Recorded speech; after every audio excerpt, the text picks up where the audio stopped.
నమస్కారం వార్తలకు స్వాగతం. ముందుగా ముఖ్యాంశాలు. డల్లాస్లోని టెక్సాస్ విశ్వవిద్యాలయంలో విద్యార్థులతో కేటీఆర్ సమావేశం. ఈ సందర్భంగా ప్రసంగం.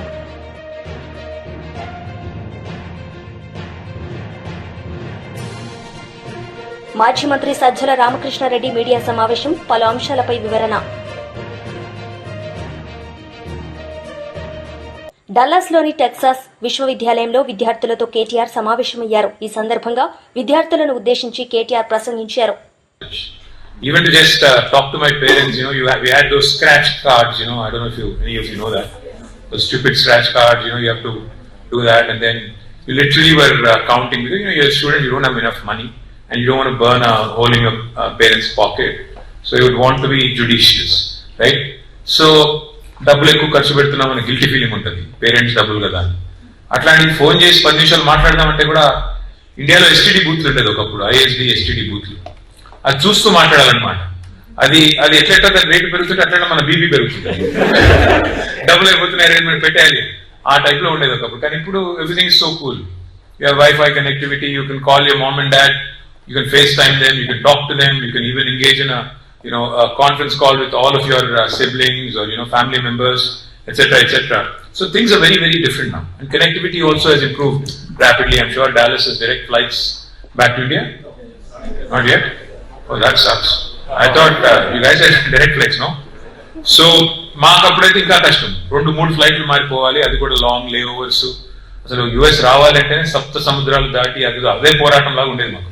అంటే ఆల్మోస్ట్ 30 hours జర్నీ చేసి వచ్చి 3-4 రోజులు జెట్ లాగ్ అయ్యి ఆ టైప్ లో ఉండేది. So things have changed, and things have changed even more so, especially on the technology front. What COVID really showed us was that geography doesn't matter. No matter where you are in the world, if you have the ability, if you have the expertise, if you have the knowledge to actually come out with a world-class product, the world will lap it up. Because if you remember, some of the vaccines that came out during COVID, were actually from India. And India in general is considered a country which pretty much is a factory in terms of pharmaceuticals, bulk drugs, chemicals, etc. But not really known for its innovation, not really known for its original products. But during COVID, 3 vaccines that were created came out of India, and they became super popular. Covaxin, of course, all of you know, Bharat Biotech. And then there was another one called Corbevi from Biologically. And then there was a third one as well. All 3 of them actually came from India, and more so, proudly for us, 2 of them came from Hyderabad, which again is a huge thing. So, COVID lo manam edaithe chusamu that ekkado ఇండియాలో, తమిళనాడులో ఒక చిన్న మారుమూల పల్లెలో కూడా ఉండే ఒక వ్యక్తి ఇక్కడ యుఎస్ లో ఉండే ఇంకో కంపెనీకి ఇంజనీరింగ్ సొల్యూషన్స్ కానీ, డిజైన్ సొల్యూషన్స్ కానీ without much of H provide చేయగలుగుతున్నారు. చక్కగా వాళ్ళకి కావాల్సిన పద్ధతుల్లో ఆల్మోస్ట్ 99% ప్రీ కోవిడ్ ఎఫిషియన్సీతో పనిచేస్తున్నారు. జస్ట్ కనెక్టివిటీ ఉంటే చాలు అని వచ్చిన తర్వాత real innovation has become a topic which basically surpassed all geographical and all other boundaries that we tend to have. That's one thing we all need to remember. You could be in UT Dallas, which is one of the best universities in the world, which definitely has the best of facilities, the best of faculty, the best of contributions, best of amenities for all of you to lap up and latch onto and live the American dream. But the fact is, there are innovators across the world who have more fire in the belly than you guys. You better remember that. నేను ఒకటి గమనించింది. మాజీ మంత్రి Sajjala Ramakrishna Reddy media సమావేశం నిర్వహించారు. ఈ సందర్భంగా ఆయన మాట్లాడారు. అలాగే కార్యకర్తలతో పాటు ప్రజలు, వివిధ ప్రజా సంఘాలు పాల్గొన్న నిరసన ప్రదర్శనలు, ఆ ప్రదర్శనలకు వచ్చిన స్పందనను బట్టే తెలుస్తుంది ఈ వ్యతిరేకత ఎంత ఉందనేది. అందులో హై ఎక్స్పెక్టేషన్స్తో రిజల్ట్స్లో స్వీప్ చేసిన కూటమి. ఇదే పరిస్థితి 2019లో వచ్చింది. మా పార్టీ సింగిల్గా పోటీ చేసి జగన్మోహన్ రెడ్డి గారు 151 స్థానాలు గెలిస్తే ఈరోజు 3 పార్టీలు గెలిచి అలాంటి స్వింగే ఇటువైపు వచ్చింది. దాని తర్వాత మా పార్టీకి సంబంధించినంత వరకు తర్వాత వచ్చిన లోకల్ బాడీస్ ఎలక్షన్లో కానీ, స్థానిక సంస్థల ఎలక్షన్లో కానీ, లేదా ఇంకా ఎక్కడ ఏ సందర్భం వచ్చినా వస్తున్న విశేష స్పందన, ఒక పాజిటివ్ రెస్పాన్స్ ఒక ప్రభుత్వంలో ఉన్న పార్టీకి, అది దేనికి నిదర్శనం. అలాగే తెలుగుదేశం పార్టీ ఇప్పుడు వచ్చిన తర్వాత ఈ ఏడాదిలో ఈ వ్యతిరేకత ఏదైతే ఈరోజు మా నిరసన ప్రదర్శనలకు వచ్చిన స్పందన ద్వారా కనపడుతున్న వ్యతిరేకత, ఇది దేనికి నిదర్శనం. అలాగే 19లో జగన్మోహన్ రెడ్డి గారు అధికారం చేపట్టిన తర్వాత ల్యాండ్ స్లైడ్ విక్టరీతో తెలుగుదేశం పార్టీ కూకటి వేళ్లతో సహా బయటికి పెకలించేశారు జనం అని కనిపించినప్పుడు, దాదాపు 2-3 ఏళ్ళు ఆ పార్టీ పరిస్థితి ఏంది, నాయకులు ఎక్కడ ఉండేవాళ్ళు. అలాగే 24లో కోలుకోలేని దెబ్బలాగా కనిపించిన మాకు సెట్ బ్యాక్ ఏదైతే ఎన్నికల్లో వచ్చిందో, ఆ వారం తిరక్కముందే అప్పటి నుంచి ప్రజల్లో మమేకమై ఒక ప్రతిపక్షంగా, బాధ్యతాయుతమైన ప్రతిపక్షంగా వైఎస్ఆర్సీపీ ఎలా వ్యవహరించింది, ఇది దేనికి నిదర్శనం. నేను ఎందుకు అడుగుతున్నా అంటే కాంట్రాస్ట్ క్లియర్గా కనపడుతుంది. అధికారంలో ఉండడము, ప్రతిపక్షంలో కూర్చోవడము రాజకీయ పార్టీలకు సర్వసాధారణం. ఎల్లకాలం ఎవరూ ఉండలేరు, ఉండాలని కోరుకోవడం కూడా కరెక్ట్ కూడా కాదు. ఈ రెండు కలిస్తేనే ప్రజాస్వామ్యంలో ఒక సంపూర్ణత వస్తుంది, దానికి సర్కిల్ పూర్తి అవుతుంది. బాధ్యతలు మనం 5 ఏళ్ళు మనకిచ్చిన మ్యాండేట్ ఏ రకంగా మనం చేసినాము, దాని తర్వాత ప్రజల తీర్పు ఎట్లుంటుంది అనేది పక్కకు పెడితే మనం ఎట్లా చేశాము అని ఎవరికి వాళ్ళు ఆత్మ పరిశీలన చేసుకుని కరెక్షన్స్ చేసుకుంటూ మళ్ళీ పోవాల్సి ఉంటుంది. కానీ ప్రజల్లో ఉండడం అనేది ప్రధానమైన ప్రాతిపదిక. అధికారంలో రావడానికి కాదు, ఓ రాజకీయ పార్టీగా దాని ఉనికి నిలబడాలంటే ప్రజల్లో ఉండడం అనేది ప్రధానమైన ప్రాతిపదిక. ఆ ప్రాతిపదికను వైఎస్ జగన్మోహన్ రెడ్డి గారు కానీ, వైఎస్ఆర్ కాంగ్రెస్ పార్టీ కానీ రైట్ ఫ్రమ్ ఇన్సెప్షన్, పార్టీ పుట్టుక నుంచి, అంతకుముందు తన తండ్రి మరణం తర్వాత జగన్మోహన్ రెడ్డి గారు ప్రజల్లో అడుగు పెట్టినప్పటి నుంచి ఆ ప్రస్థానం అదే తరహాలో స్థిరంగా, మరింత నిబద్ధతతో సాగుతూనే ఉంది నిరంతరం. ఇది గర్వంగా చెప్పుకుంటాం. అందుకే 24లో 5 ఏళ్లలో బహుశా చరిత్రలోనే వరుసపెట్టి రాసుకుంటే రికార్డు స్థాయిలో ఇచ్చిన హామీలను 99% పైగా అమలు చేయడమే కాకుండా, అందులో నాకు తెలిసి 97-98% ఫస్ట్ ఇయర్లోనే అమలు చేసి,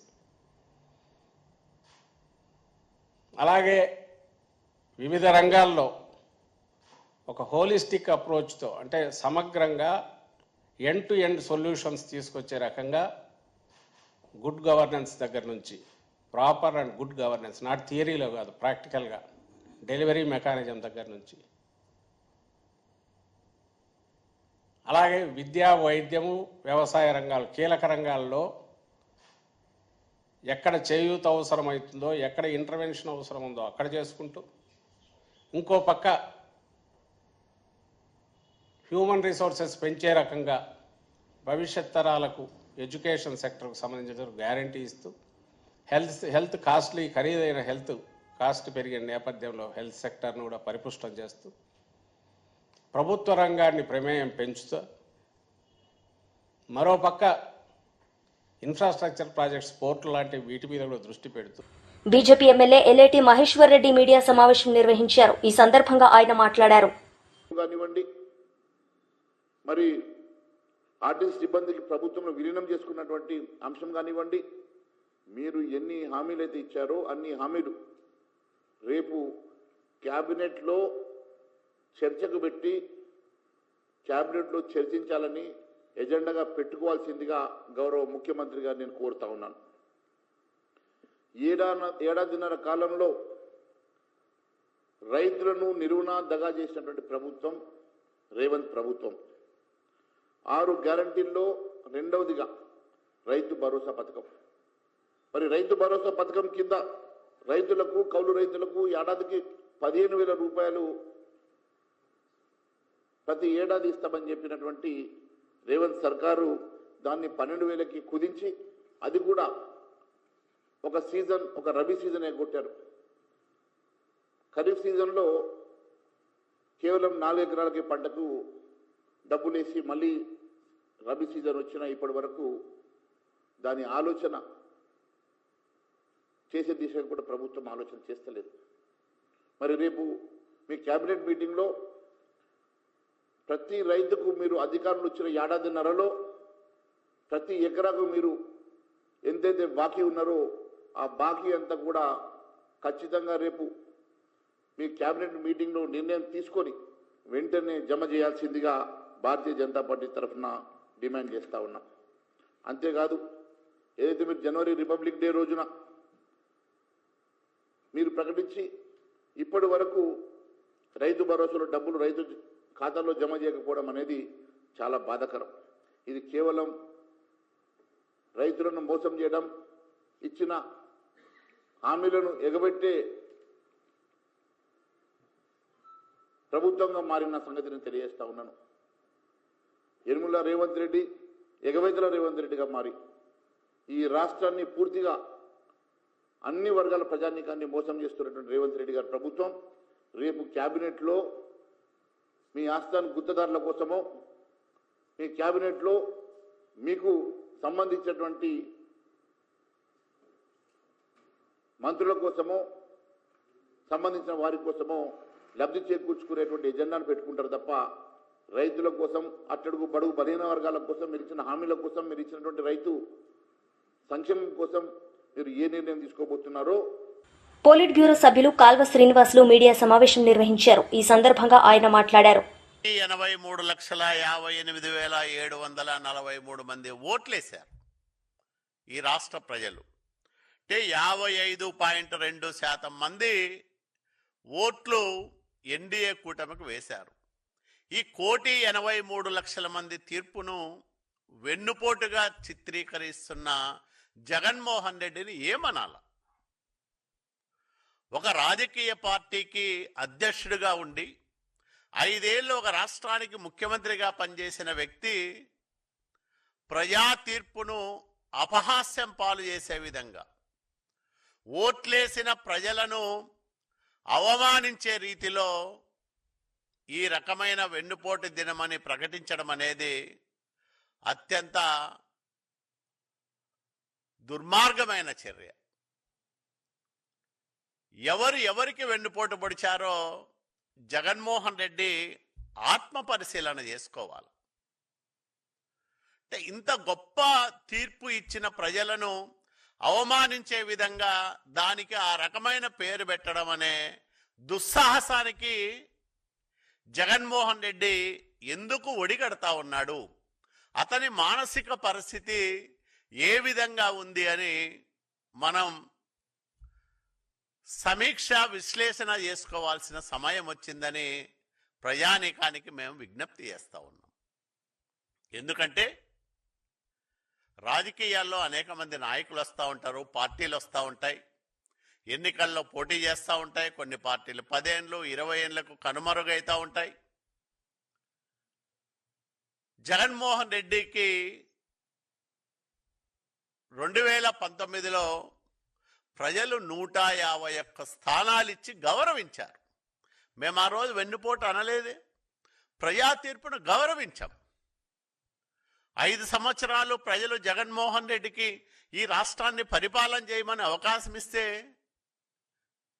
జగన్ చేసిన ఆకృత్యాలు ఎన్నో ఒక్కసారి మననం చేసుకోమని అడుగుతా ఉన్నా నేను. జగన్మోహన్ రెడ్డి అవినీతికి, అసమర్థతకు, అన్యాయాలకు, అరాచకాలకు ఈ రాష్ట్ర ప్రజలు ఎంతగా బలైపోయారో ఒక్కసారి మననం చేసుకోమని నేను సమాజంలో ఉండే మేధావులకు, ప్రజలకు విజ్ఞప్తి చేస్తూ ఉన్నా. 5 ఏళ్ల విధ్వంసం, 5 సంవత్సరాల అరాచకం ఇప్పటికీ కళ్ళ ముందు మెదలాడుతూ ఉన్నాయి. ప్రజావేదిక కూల్చివేతతో ప్రారంభమైన జగన్మోహన్ రెడ్డి విధ్వంసకర పరిపాలన వల్ల ఈ రాష్ట్రం ఎంతగా నష్టపోయిందో కల్లారా చూశాం. భయానకమైన పరిస్థితులు. రాజకీయ పార్టీలు, ముఖ్యంగా తెలుగుదేశం పార్టీ నాయకులు, కార్యకర్తలు, జనసేన నాయకులు, చివరికి బీజేపీ వాళ్ళపైన కూడా కేంద్రంలో అధికారంలో ఉన్నారనే బీజేపీ ఎమ్మెల్యే పైడి రాకేష్ రెడ్డి మీడియా సమావేశం నిర్వహించారు. ఈ సందర్భంగా ఆయన మాట్లాడారు. ఈ రోజు వరకు కూడా ఇంకా మొత్తం కొనుగోలు కాలేదు. రైతుల తరుగు 20 కిలోల వరకు క్వింటాలకు. రైతులు వాళ్ళ కన్నీళ్లు, వాళ్ళ కడగన్లు చెప్పుకోవడానికి ఈరోజు భారతీయ జనతా పార్టీ ఆఫీస్కు బారులు తీరారు. కాబట్టి ముఖ్యంగా ఈ రాష్ట్ర ప్రభుత్వాన్ని రైతులకు సంబంధించి ఏదైతే ఈరోజు వాళ్ళ తరుగు తీస్తున్నారో, వాళ్ళకి ఏదైతే ఇంకా కొనుగోలు చేయని వాటి ఉన్నాయో ఇమ్మీడియట్లీ పరిపాలన మీద దృష్టి పెట్టి ఫైర్లను తగ్గించి, ఈరోజు కూడా ముఖ్యమంత్రి మంత్రులంతా ఢిల్లీ వీధులలో ఉన్నారు. పరిపాలన అంతా రాష్ట్రంలో పడకేస్తే అదొకటే కాదు, ఇప్పుడు ఈ ప్రైవేటు విద్యా సంస్థలు, చాలామంది తల్లిదండ్రులు కూడా, మధ్యతరగతి తల్లిదండ్రులు, ఈ కార్పొరేట్ విద్యా సంస్థలు లక్షలాది రూపాయలు దారుణంగా డొనేషన్ల పేరిట, రకరకాల ఫీజుల పేరిట మధ్యతరగతి తల్లిదండ్రులని ఒక అప్పుల వైపు నెట్టేస్తున్న ఈ కార్పొరేట్ దుర్మార్గాలని అరికట్టాల్సిన అవసరం ఉన్నది. మరియు చాలామంది సామాన్యులు కూడా మాకు ఎక్కడ ఎవరు న్యాయం చేయట్లేదు, సామాన్యమైన సమస్యలు, చిన్న పోలీస్ సమస్యలు కావచ్చు, అట్లాంటి రాష్ట్ర వ్యాప్తంగా ఈరోజు ప్రజలు అండ్ ఫోన్ కాల్స్ రావడం జరిగింది. ముఖ్యంగా దీనికి నిదర్శనం ఏంటంటే, ఈ రేవంత్ రెడ్డి సర్కార్ సుమారు 18 నెలల నుంచి 45 సార్లు ఢిల్లీకి వెళ్ళటము, మంత్రులు వాళ్ళ స్వంత ప్రాంతాలకే పరిమితం అవటము, ఎంతసేపు వాళ్ళ మధ్యన వాళ్ళు గొడవలు పెట్టుకోవడము, రాష్ట్ర పరిపాలనని మొత్తం గాలికి వదిలేశారు. ఈరోజు కూడా రాష్ట్ర ప్రభుత్వం కూడా ప్రధానంగా డిమాండ్ భారతీయ జనతా పార్టీ చేయడం ఏంటంటే, ముందు దయచేసి మిమ్మల్ని ఎన్నుకున్న ప్రజల్ని గౌరవించండి. ఎవరైతే ఈరోజు రైతులు కావచ్చు, మహిళలు కావచ్చు, నిరుద్యోగులు కావచ్చు, యువత కావచ్చు ఒక నిస్రోలో ఉన్నారు. ఎందుకంటే రాష్ట్ర ప్రభుత్వం అనేది ఒక చలనం లేకుండా అయిపోయింది. ఏదో మీద స్టేట్మెంట్లు, కొన్ని అవినీతి స్కీములు తప్ప ఎటువంటి కూడా ప్రజలకు మీరు ఇచ్చిన వాగ్దానాలు కూడా మర్చిపోయినారు. మొత్తానికి ఏదో కొత్త పేర్లు తీసుకుంటా కొత్త రకం మోసాలకు తెరలేపుతున్నారు. ముఖ్యంగా ఈరోజు రాష్ట్ర వ్యాప్తంగా వచ్చిన డిమాండ్లు ఏంటంటే, విద్యార్థులకు జాబ్ క్యాలెండర్స్, మరి రైతులకు ఏదైతే మీరు తరుగు పేరు మీద సుమారు 20 కిలోలు తీశారో ఆ తరుగుకు నష్టపరిహారం మీరే ఇవ్వాలి. మరీ ఎక్కడన్నా మిగిలిపోయినా, మరీ ముఖ్యంగా రైతు బంధు, రైతులందరూ ఇంకా వర్షాకాలం వచ్చేసింది, నైరుతి ఋతుపవనాలు 10 రోజుల ముందు వచ్చిన తర్వాత కూడా రాష్ట్ర ప్రభుత్వంలో చలనం లేకపోవటం, రైతుల పట్ల ప్రేమ లేకపోవటం, రైతు భరోసా అంటే పేరు మార్చిండ్రు రైతు బంధుని, రైతు భరోసా ఇప్పటి వరకు రైతులకు రైతు భరోసా రిలీజ్ చేయలేదు. ముఖ్యంగా తెలంగాణ రాష్ట్ర వ్యాప్తంగా రైతులంతా ఒకటే డిమాండ్ చేస్తున్నారు, ఇమ్మీడియట్లీ రైతు భరోసా విడుదల చేస్తే మాకు ఏదైతే రైతు పెట్టుబడి సాయం కింద. వార్తలు ముగించే ముందు ముఖ్యాంశాలు మరోసారి. డల్లాస్లోని టెక్సాస్ విశ్వవిద్యాలయంలో విద్యార్థులతో కేటీఆర్ సమావేశం. ఈ సందర్భంగా ప్రసంగం.